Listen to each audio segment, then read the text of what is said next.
Ako, pag sinabi ko sa iyo in 5 days, babalikan kita in 5 days, believe me, baka less than 5 days, babalikan kita. At kapag hindi mo ginawa, sisingilin kita on air.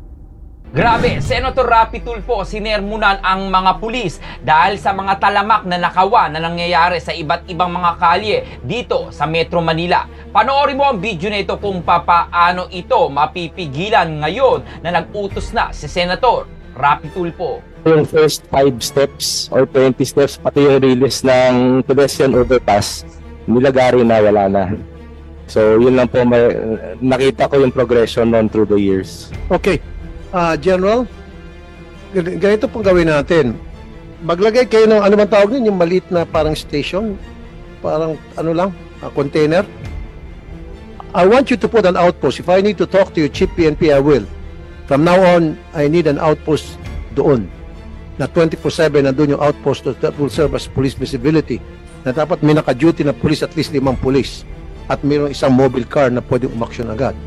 Kasi matagal na yan, 3 years, nagsususpecha na ako, baka yung ma-hold upper dyan, bata-bata, nina PO1, nina Sargento, nila Major, problem, etc. Hindi nga, sir, kasi it's just common sense.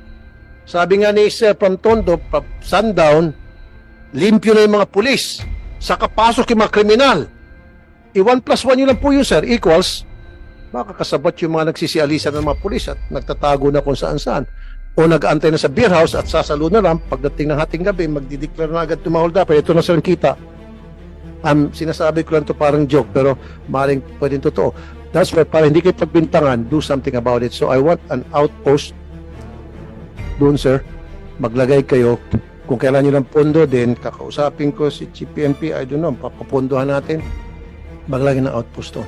Para once and for all, matigil na po. Police outpost wag tanod. Police outpost and then may mobile car. Can we do that? Kailan po natin maasahan na magkakaroon po ng outpost doon, sir?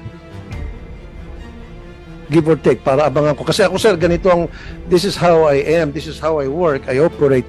Pag nangako ka sa akin, babalikan kita. Hindi ako katulad ng kung iba, bigyan ka ng assignment and then pababayaan ka na lang, babalikan ka after ilang taon. Ako, pag sinabi ko sa iyo in 5 days, babalikan kita in 5 days, believe me, baka less than 5 days, babalikan kita. At kapag hindi mo ginawa, sisingilin kita on air. So, General, pag nagbigay ka sa akin ng ano, nandito yung mga alipores ko sa likod, jot down yung mga pangako nila para singilin natin. Yes, sir. We'll check. Ikay dekorasyon dyan sa likod, ha? Baka, hindi nga, ayoko maging dekorasyon na kayo dyan. Dapat nagja-jot down din kayo sa likod. Ang dami-dami nyo dyan. Sige, go ahead po, General. Meron po naman tayong malapit na PCP doon, but we'll check on the specific area. Yung PCP, tuloy-tuloy pa rin eh. Baka yung PCP pang ano. Maglagay talaga doon sa mismong area na kung saan talamak yung pag-sundown, sabi ni Sir Pamtondo. Isang pagpapatunay na ganitong senador ang kailangan natin sa panahon ngayon na tila ngayon na marami ng mga politiko ang nagsasabuatan. Ganitong senador ang kailangan natin na may tapak, may malasakit at may pangil ang kanyang boses na inihahayag para sa ating mga kababayang mga Pilipino. Kaya naman siya muna ang video na ito. Ikaw bilang isang Pilipino, tama ba ang utos ni Senator Rapi Tulfo na dapat ang mga pulis ay dapat nakaposte kung saan maraming mga nakawan at maraming mga krimen ang mga nangyayari sa kalsada? Well, i-comment mo na ang iyong reaksyon sa video sa baba.